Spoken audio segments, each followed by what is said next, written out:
Olá, irmãos, graça e paz. Sejam com todos, amém? Por favor, abra a sua Bíblia no Evangelho de Lucas, capítulo 5. Nós acabamos de encerrar a nossa série nas parábolas de Jesus no Evangelho de Mateus e faremos uma breve pausa. Hoje, vendo um capítulo especial do Evangelho de Lucas. E o tema da nossa mensagem hoje é o urgente e maravilhoso chamado de Cristo. O urgente e maravilhoso chamado de Cristo. A partir do verso 1, irmãos, diz assim: certo dia, Jesus estava perto do lago de Genezaré, e uma multidão comprimia de todos os lados para ouvir a palavra de Deus. Viu à beira do lago 2 barcos deixados ali pelos pescadores, que estavam lavando suas redes. Entrou num dos barcos, o que pertencia a Simão, e pediu-lhe que o afastasse um pouco da praia. Então sentou-se e do barco ensinava o povo. Tendo acabado de falar, disse a Simão: vá para onde as águas são mais fundas, e a todos lancem as redes para a pesca. Simão respondeu: mestre, esforçamos-nos a noite inteira e não pegamos nada. Mas porque és tu quem estás dizendo isso, vou lançar as redes. Quando fizeram, pegaram tal quantidade de peixes que as redes começaram a rasgar-se. Então fizeram sinais a seus companheiros no outro barco, para que viessem ajudá-los.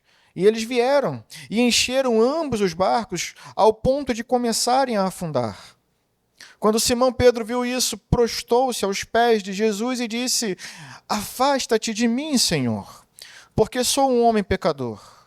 Pois ele e todos os seus companheiros estavam perplexos com a pesca que haviam feito, como também Tiago e João, os filhos de Zebedeu, sócios de Simão.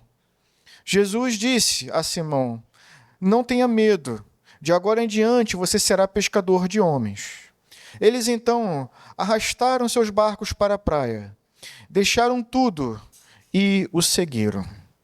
Amém. Vamos orar.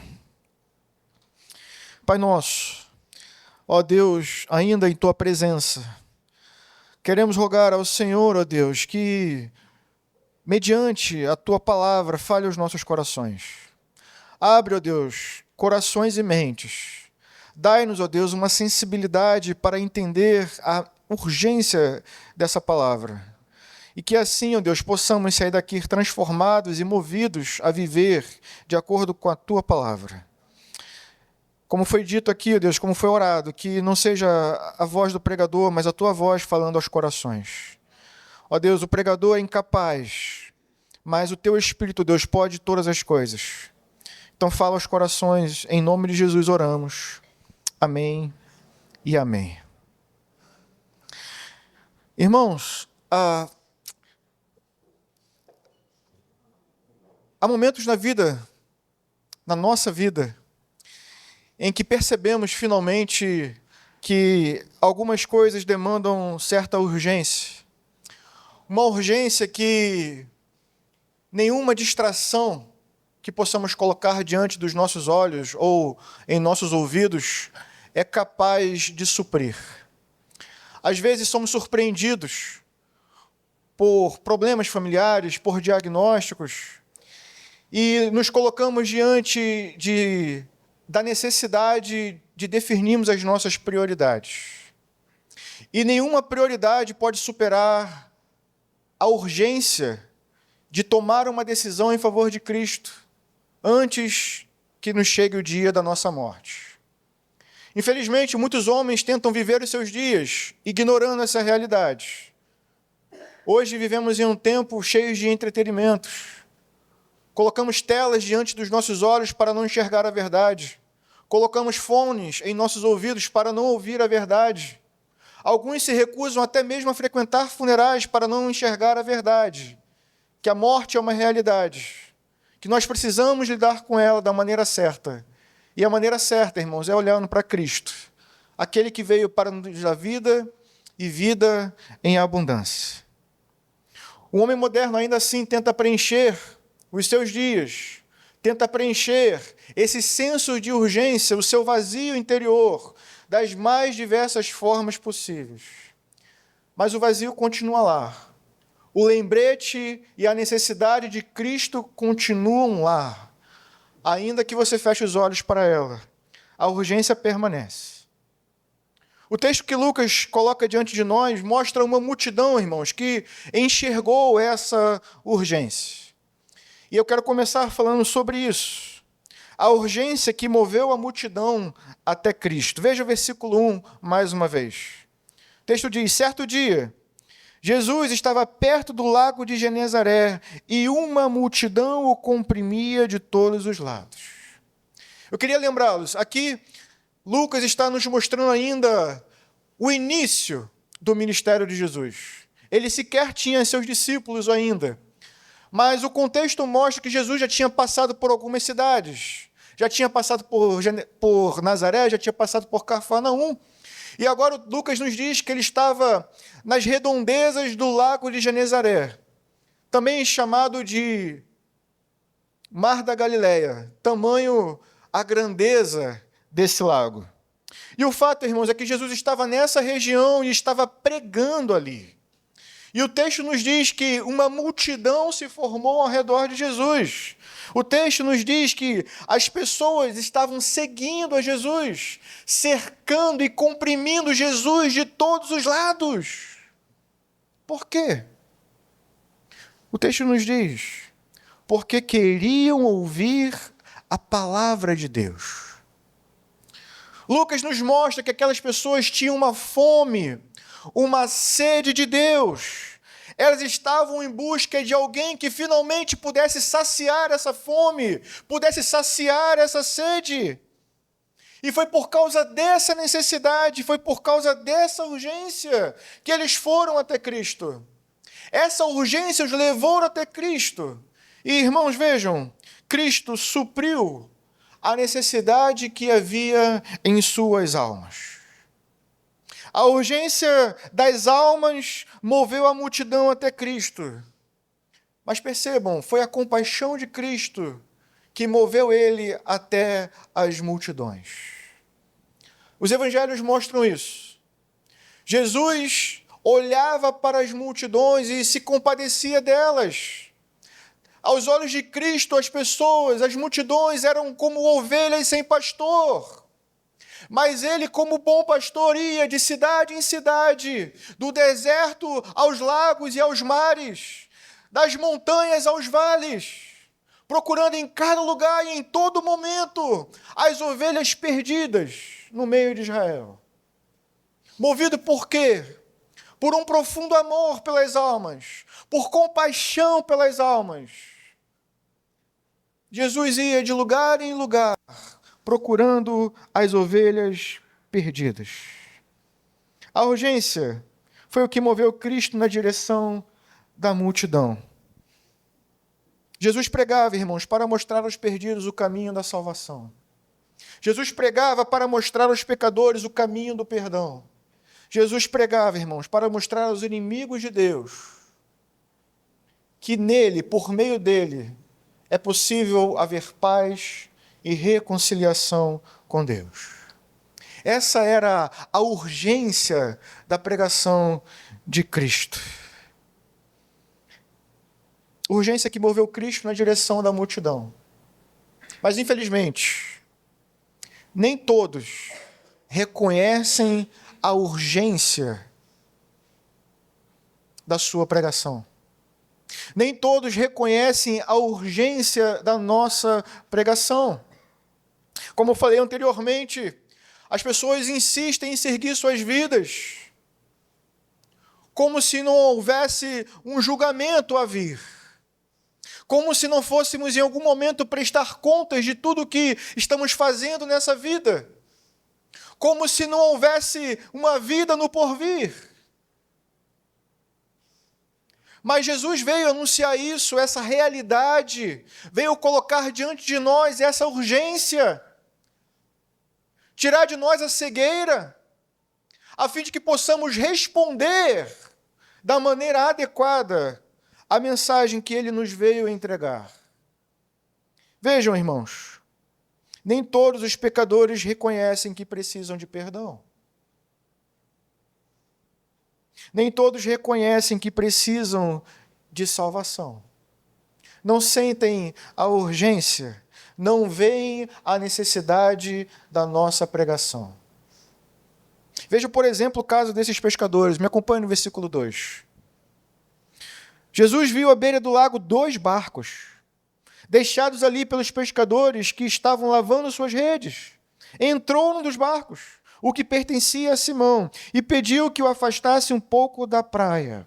Então sentou-se e do barco ensinava para o povo. Lucas nos mostra, irmãos, que Jesus subiu no barco, o barco que pertencia a Pedro, e fez daquele barco o seu púlpito para falar com a multidão. Agora, percebam isso. Os pescadores estavam ali, tinham trabalhado a noite toda, tinham colocado o barco para fora das águas, estavam ali lavando as suas redes, e enquanto tudo isso, Jesus continuava pregando. Jesus entrou no barco de Pedro, e eles continuaram ali, trabalhando, fazendo as suas coisas, em algum momento ouvindo a palavra de Jesus. Talvez estivessem achando interessante, tudo muito bonito, tudo muito legal, mas percebam que até esse presente momento, ainda que Jesus estivesse presente no meio deles, no barco deles, eles ainda não tinham se dado conta da urgência da pregação que estavam ouvindo. Não tinham se dado conta da necessidade que as suas almas tinham, das palavras que aquela noite, ou melhor, naquele dia, eles estavam ouvindo. Não tinham percebido ainda a urgência na mensagem de Cristo. Até que Cristo falou diretamente com eles. Olha o versículo 4. Tendo acabado de falar, disse a Simão: vá para onde as águas são mais fundas. E a todos disse: lancem as redes para a pesca. Foi nesse momento, irmãos, que de fato eles começaram a prestar atenção. Percebam o que Jesus está fazendo aqui. Jesus estava tirando aqueles homens de uma determinada posição. Que posição é essa, pastor? A mesma posição que muitos de vocês se encontram agora. A posição de ouvintes de pregação. Foi nesse momento onde Jesus direcionou as suas palavras diretamente para Pedro, que ele finalmente prestou atenção e percebeu, irmãos, o que vocês precisam perceber na noite de hoje. Que diante da pregação de Cristo, sempre é necessário responder às palavras de Cristo de uma maneira adequada. Jesus estava falando, mas agora Pedro precisava dar a sua resposta. Jesus deu uma ordem, agora Pedro precisava decidir se iria se submeter ou não à ordem que estava ouvindo de Jesus.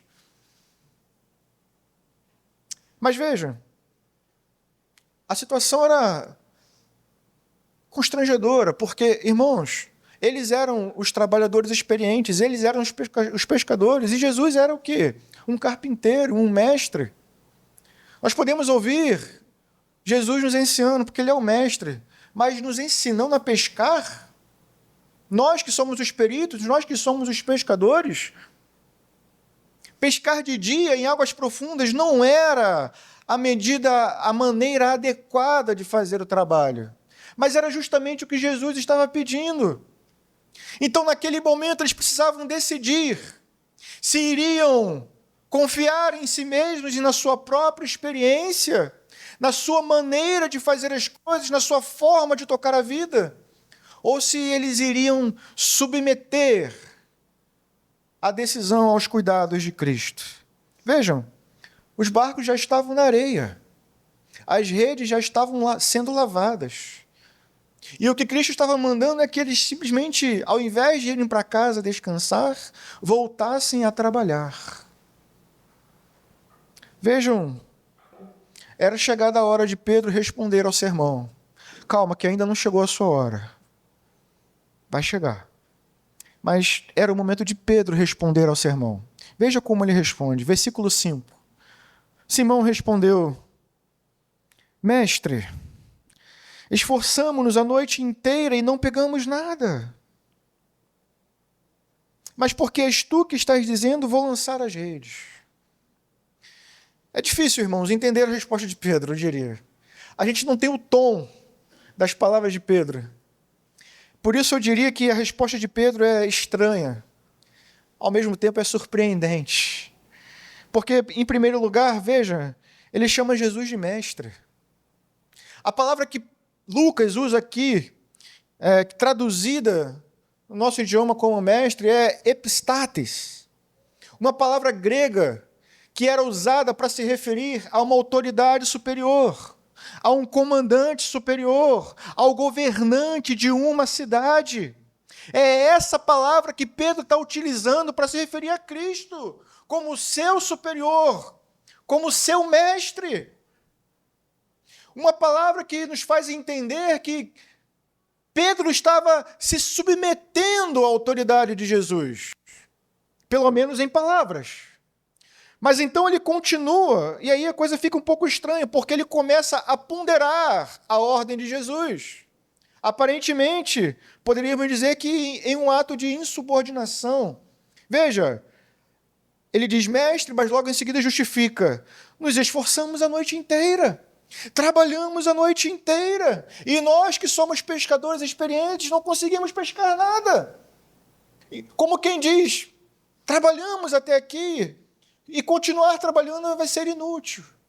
Aparentemente, uma resposta que nos mostra uma certa insubordinação, ou pelo menos uma obediência com uma determinada ponderação. Mas veja, ele termina dizendo, mas. E aí aparentemente Pedro volta, e continua a demonstrar sua submissão a Cristo. Seu famoso mais. Ele diz, mas porque tu, na verdade, porque és tu que estás dizendo, vou lançar as redes. No final das contas, irmãos, é isso que vale. No final das contas, podemos dizer que Pedro se submeteu à vontade de Cristo. E como sabemos disso? Por causa das suas obras. Por causa das obras de suas mãos. Porque os barcos que estavam na praia voltaram para o mar. Porque aqueles homens que estavam se preparando para ir embora voltaram preparados para o mar, com as suas redes limpas e prontas para serem lançadas no mar. Por causa disso, sabemos que Pedro estava submisso à vontade de Cristo. Eu queria que você pensasse um pouquinho sobre isso. Porque, irmãos, de nada adianta chamar a Jesus de Senhor se não nos submetemos à sua vontade. De nada adianta chamar Jesus de mestre se no final somos nós que estamos guiando a nossa própria vida.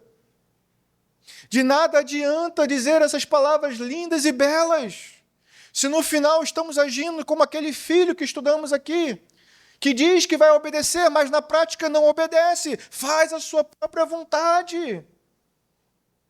Se estamos agindo assim, então ele não é o nosso Senhor e tampouco é o nosso mestre. Nós assumimos a posição que não é nossa. E infelizmente, muitos que se dizem cristãos estão tocando a vida dessa forma. Continuam agindo como se fossem o capitão do barco, guiando o barco para onde querem, da forma que querem, quando querem. Será que de fato ele é o seu Senhor e mestre? Se não estamos realmente dispostos a obedecer suas ordens, seus preceitos e seus mandamentos, se no fim o que prevalece é a nossa vontade, os nossos desejos, as nossas prioridades, então, irmãos, é possível, é muito provável que Cristo ainda não seja seu Senhor e tampouco seu mestre. Por isso, é urgente que você preste atenção nessa mensagem. Os discípulos, os servos, são aqueles que se submetem à vontade de Cristo. Veja, eu quero te encorajar a seguir o exemplo de Pedro, que mesmo depois de considerar tudo, mesmo depois de fazer todas as ponderações, finalmente virou para Cristo e se submeteu à vontade dele. Na noite de hoje eu quero te encorajar a dizer: Senhor, eu não desprezarei as tuas palavras. Sou teu servo. Eis aqui a minha submissão. E que então, irmãos, as nossas vidas mostrem de fato essa tal submissão. Isso prova que Ele é o nosso Senhor e o nosso Mestre. Por que não faríamos isso, irmãos? Se é Deus que nos manda ir, por que não iríamos? Se é Deus que nos manda entrar no mar, por que consultaríamos a vontade de homens? Por que consultaríamos carne e sangue? Para ver se vale a pena, para ver se faz algum sentido. Se é Deus que está nos mandando entrar, se é Deus que está nos mandando avançar, ir e lançar as redes, então que possamos nos submeter e de fato ir, obedecer às suas ordens. Vejam, irmãos, que em nome de Cristo todos nós possamos seguir em frente. Subamos a montanha, derrubemos os gigantes, entremos no mar, sejamos submissos ao nosso Senhor. Cristo Jesus é, de fato, o nosso Senhor. Amém? Mas, pastor, você pode me perguntar, e se agirmos assim? O que podemos esperar? Veja-me comigo.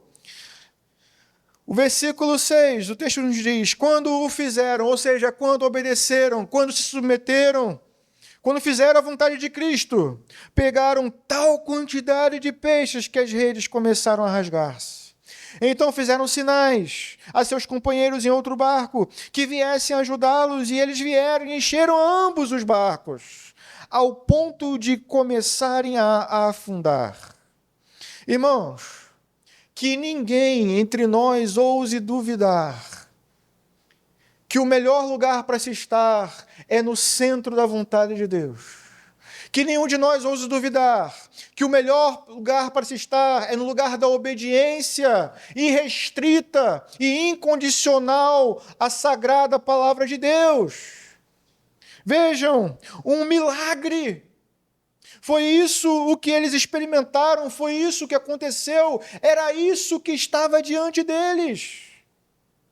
Ao obedecerem, experimentaram o sobrenatural.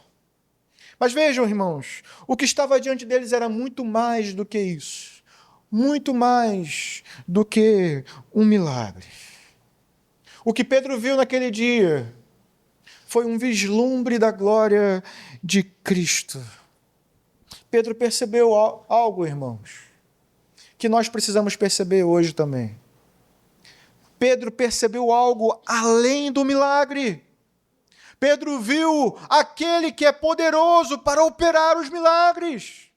Finalmente ele viu Cristo diante dele, não apenas um homem, mas Deus encarnado, poderoso para fazer até mesmo que os animais, no fundo do mar, se sujeitem à sua vontade. Aonde mais vimos isso, irmãos? Quem mais é poderoso para fazer isso, irmãos? Eu lembro disso no Êxodo, quando Deus deu ordem a vários animais, as rãs, por exemplo, para que elas o obedecessem, e elas obedeceram, levando as pragas até o Egito. Aqui é um pouco diferente. Jesus usa essa mesma autoridade, esse mesmo poder, para mostrar a sua glória, o seu poder e a sua majestade àqueles homens pescadores. Pedro percebeu algo além do milagre. Pedro percebeu que estava diante de Deus. Foi isso o que aquele milagre mostrava. Os milagres são sinais. Eles apontam para algo. E eles apontam para Cristo dizendo: eis aí o Cristo, o Filho de Deus. É isso que acontece aqui. Naquele momento, irmãos, a luz brilhou na escuridão. Naquele momento, Pedro pôde compreender a gravidade da sua situação. Olha o que ele diz no verso 8. Talvez você estivesse esperando uma adoração alegre, Pedro pulando e saltitando. Mas veja como ele reagiu. Quando Simão Pedro viu isso, prostrou-se aos pés de Jesus e disse: afasta-te de mim, Senhor.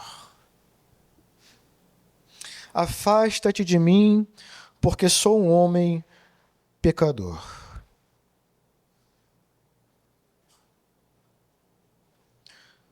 Estar diante de Cristo, ter esse vislumbre da glória de Cristo, fez com que Pedro finalmente enxergasse a urgência da mensagem que Cristo estava trazendo. Finalmente ele pôde perceber, ao olhar para Cristo, a necessidade que havia em sua própria alma, a fome e a sede de Deus, que precisava ser satisfeita por Deus. Mas, irmãos, a situação é pior do que isso, porque apesar de ter necessidade e fome e sede de Deus, os nossos pecados fazem separação entre nós e Deus. Nele encontramos a razão da nossa existência. Ele nos dá propósito, Ele nos dá sentido, Ele nos dá vida. Mas os nossos pecados impedem-nos de nos aproximarmos dEle, de termos comunhão com Ele. Pedro percebeu isso. Ao contemplar a sua miséria e o seu pecado, ele percebeu, irmãos, a gravidade, a sua necessidade de misericórdia, de perdão e de graça. Uma urgência, irmãos, que é a urgência de todos os homens. Porque não há um sequer que seja justo diante de Deus.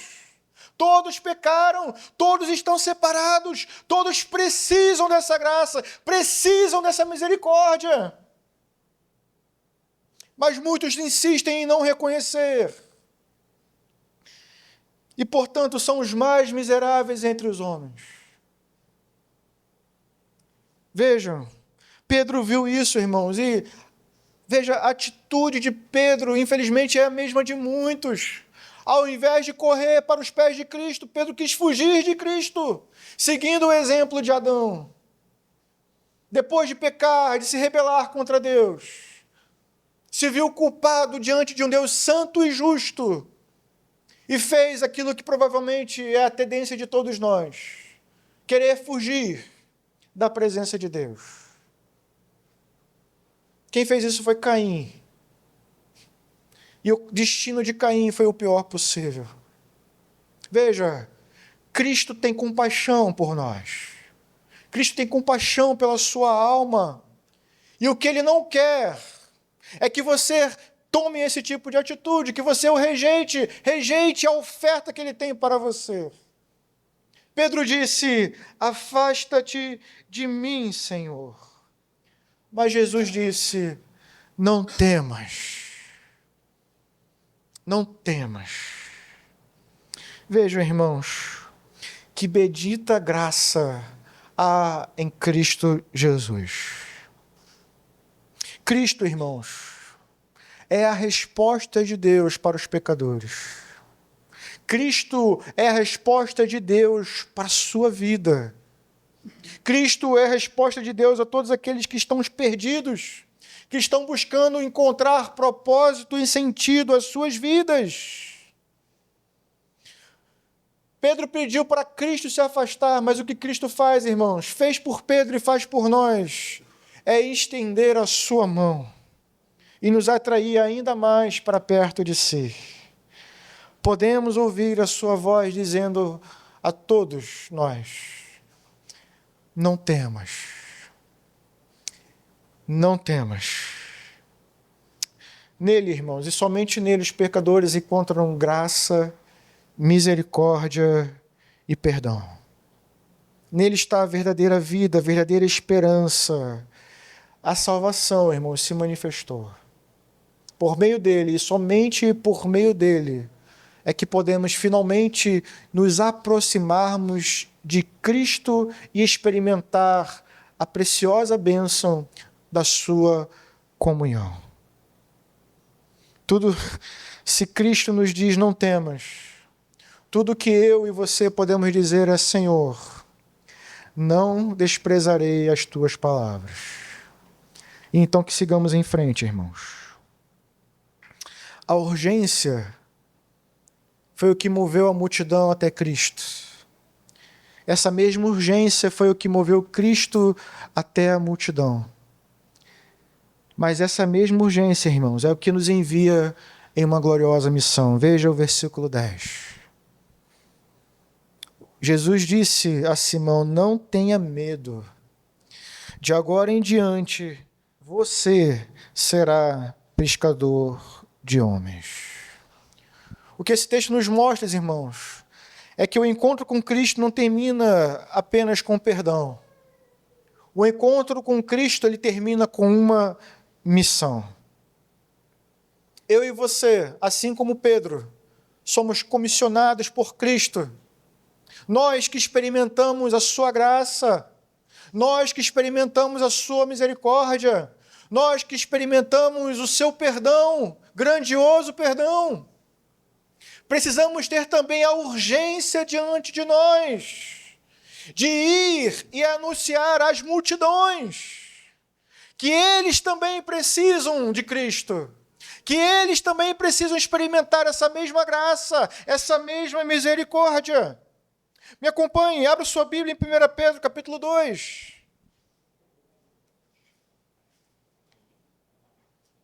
O versículo 9 tem algo a nos ensinar.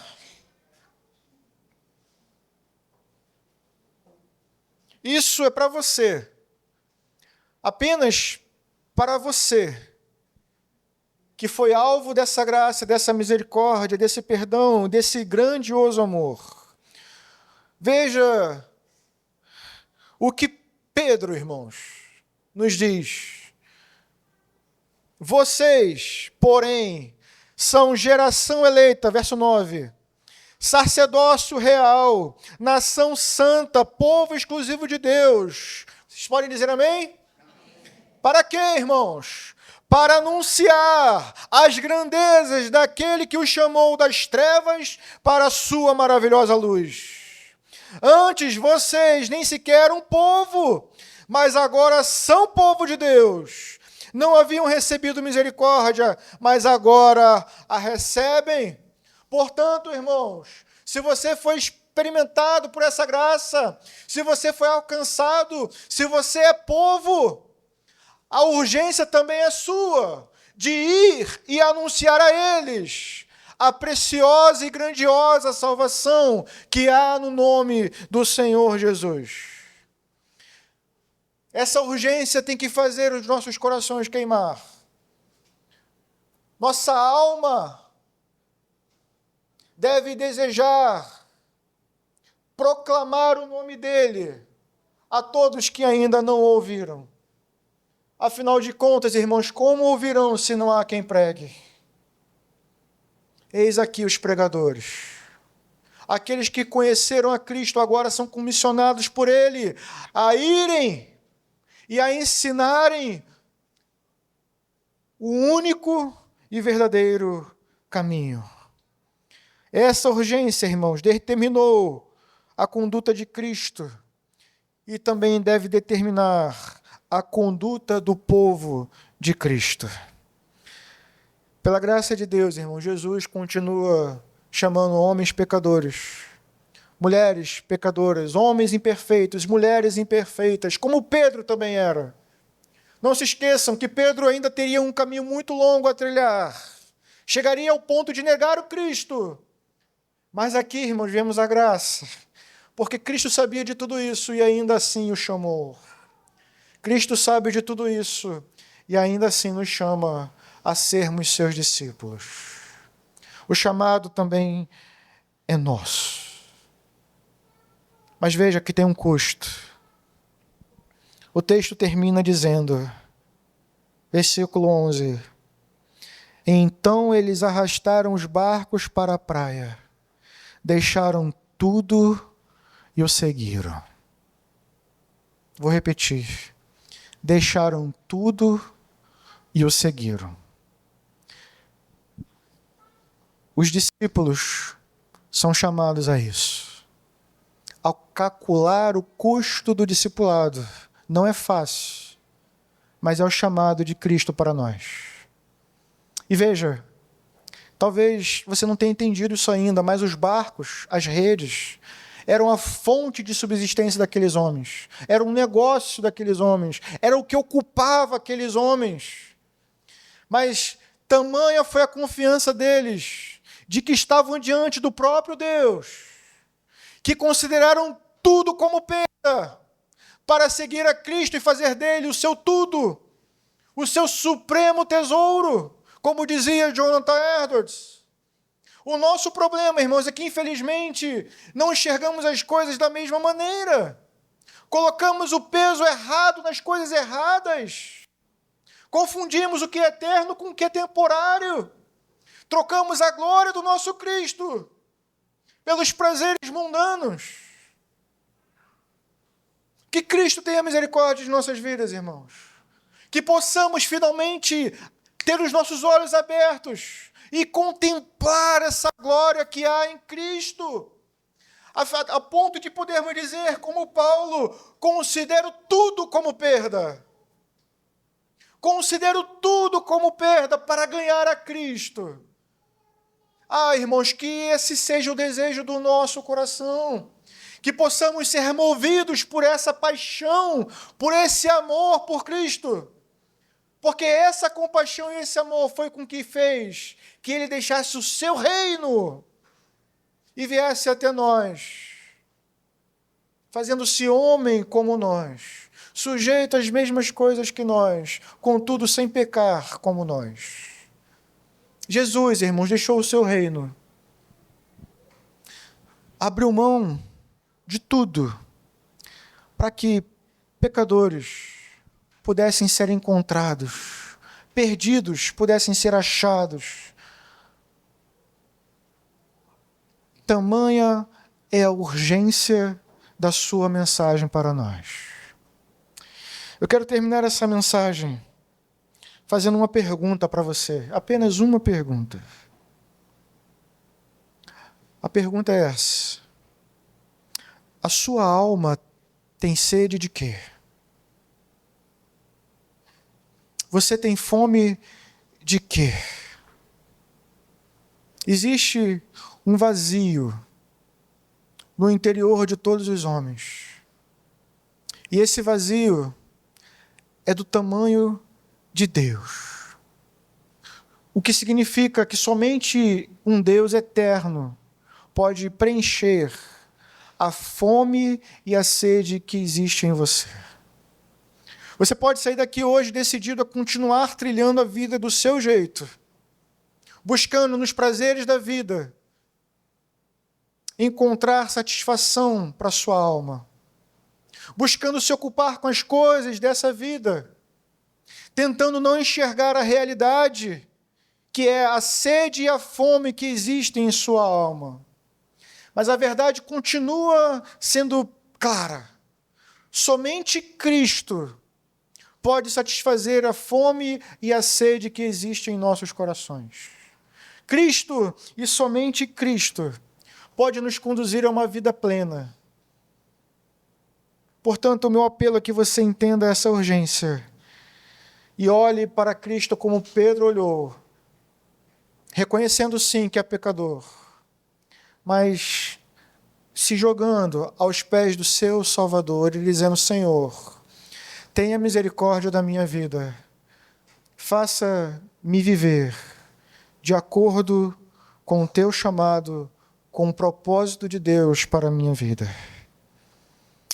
Irmãos, que o nosso desejo seja esse, que possamos dizer como salmista: assim como a corça anseia por águas, a minha alma tem sede de Deus, do Deus vivo.